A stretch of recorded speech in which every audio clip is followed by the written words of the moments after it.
Hello and welcome to the transcription explanation of this design. It was done using this script, originally developed by Loren Sherman, and it uses a combination of these four different shaped letter stems, plus either dot or line modifiers to make the consonants. And vowels are a bit trickier. They're these kind of metallic colored little circles in here, and they have different positions depending upon what vowel they are and if they're attached on one of the four consonant stems.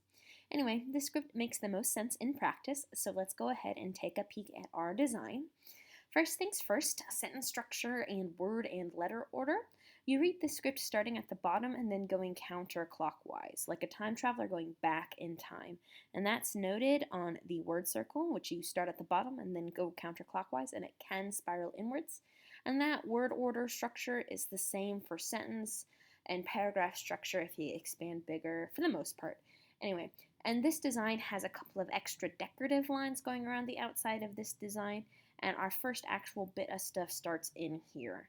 So this is the bottom here, and our first word is this one. It's the first one we hit at the bottom here. I do kind of have it off-centered, so if you wanted to be super technical, maybe you would want to read this E before going onto this word, but this split is pretty much at the bottom, indicating that this is our first word.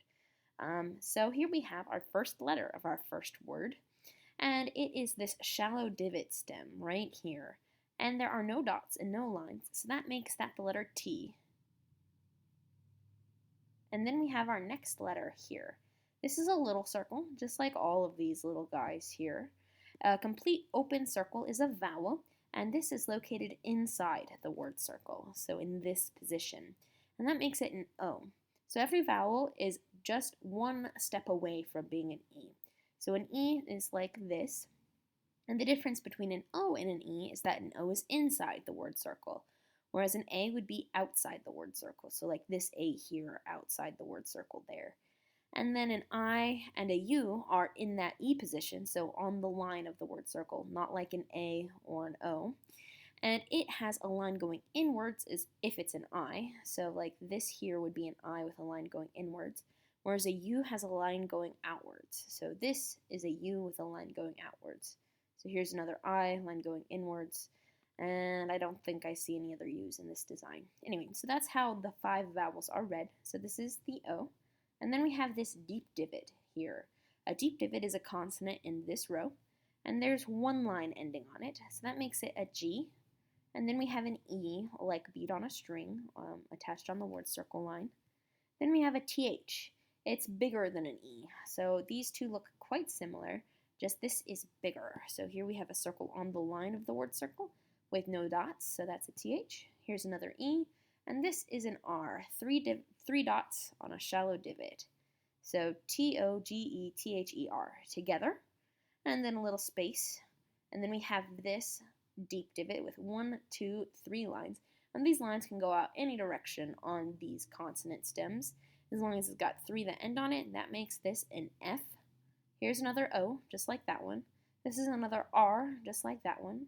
Here's an E. A V is a shallow divot with 1 line. It's really close to a G, but instead of a deep divot, it's a shallow divot. And then here's another E, and then here's another R. So F-O-R-E-V-E-R, so forever. And then here's another TH, just like that one.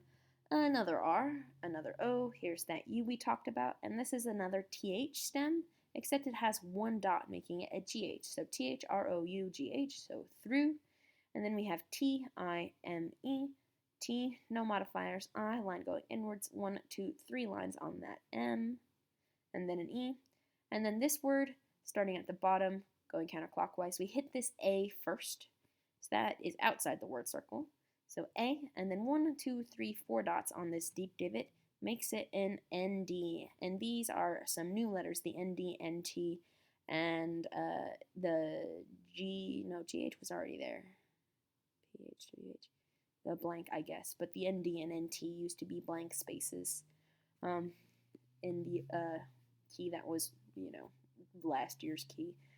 Things still add and get changed. It's usually cumulative and not destructive in those editions.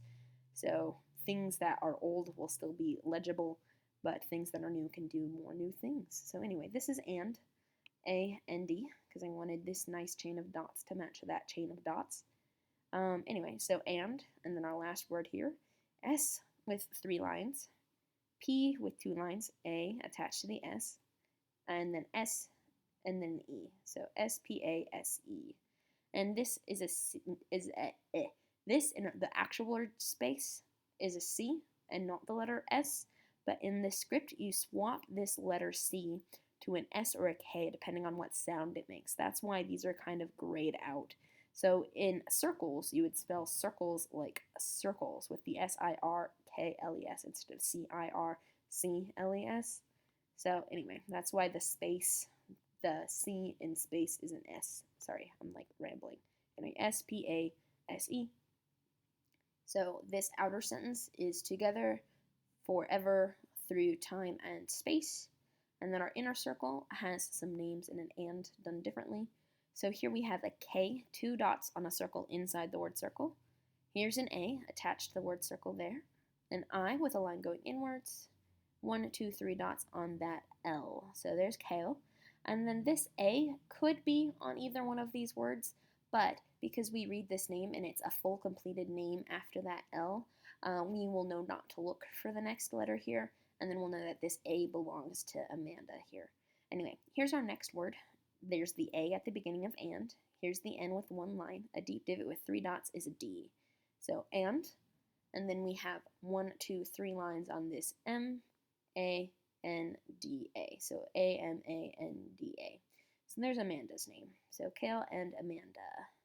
So yeah, that's that design. I hope you like it. Bye.